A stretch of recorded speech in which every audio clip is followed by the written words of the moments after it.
Oh, thank fuck.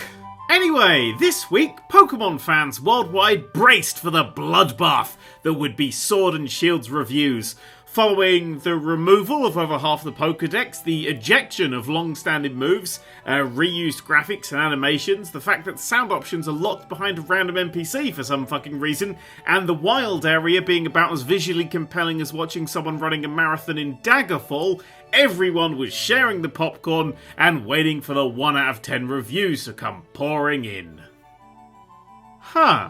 Look, everyone has a favourite Pokemon game, which, if it isn't the second generation, is an opinion that's wrong, but we can all agree on one thing. This is a series that needed some fucking changes, with Sun and Moon being about as fun as a medically induced coma. Cutting hundreds of the adorable little shits out of the series could actually be a good thing? Maybe it's a sign that Game Freak are willing to change up for the greater good. Or maybe it's a sign that Game Freak did nothing but pound Jaeger bombs for the entire development and only really started it a few weeks ago. Now, I've played the first few hours of Sword and Shield, Sword, and I'm actually enjoying it. First time in years for a main series game. The location is genuinely beautiful, the huge gym/stadiums are brilliant, and seeing Pokemon hanging out in the world is literally the best thing. Fuck all that sliced bread nonsense.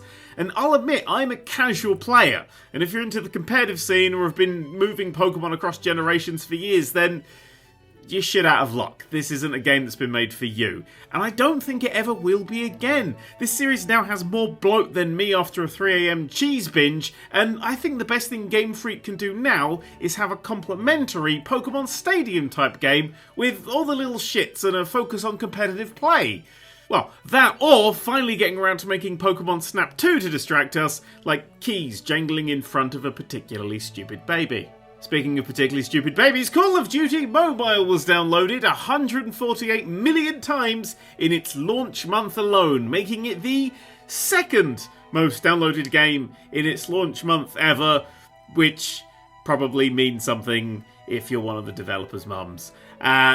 Actually, the game is pretty great. With simple controls activated, the game shoots for you, leaving you to just move and point. And the average match connection time is literally less than a second, meaning that it's perfect to play on the pooper.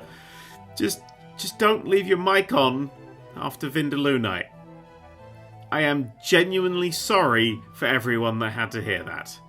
Oh, and Activision, why the fuck do you consider sniper to be an unusable term of profanity for my loadout name?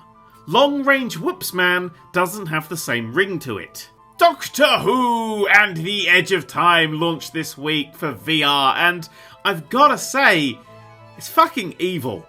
I was expecting a jolly fun adventure through time and space. I was not expecting the fucking weeping angels to kick down the door and scream, "What's up, fuckers?" into my cold dead face.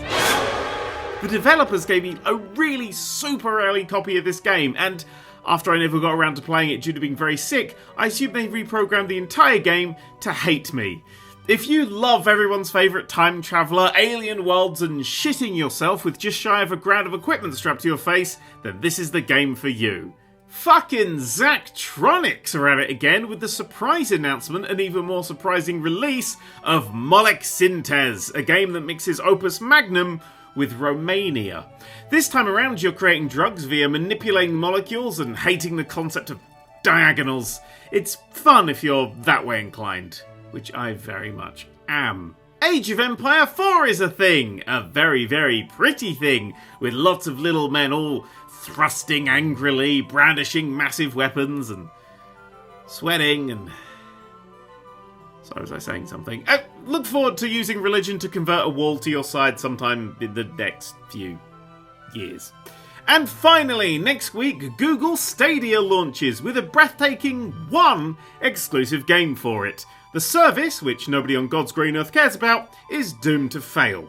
Live streams! This week I'll be doing my impression of literally every train in this fucking country right now and running a reduced schedule. Sunday will be the start of my journey into Planet Zoo's sandbox. Friday I'll be weeping into Molek-Syntez, and next Saturday... fuck it, more Planet Zoo. Right, that's it. Time to hang out with my boy Sobble. Till next time. Fuckers. All right, Jesus.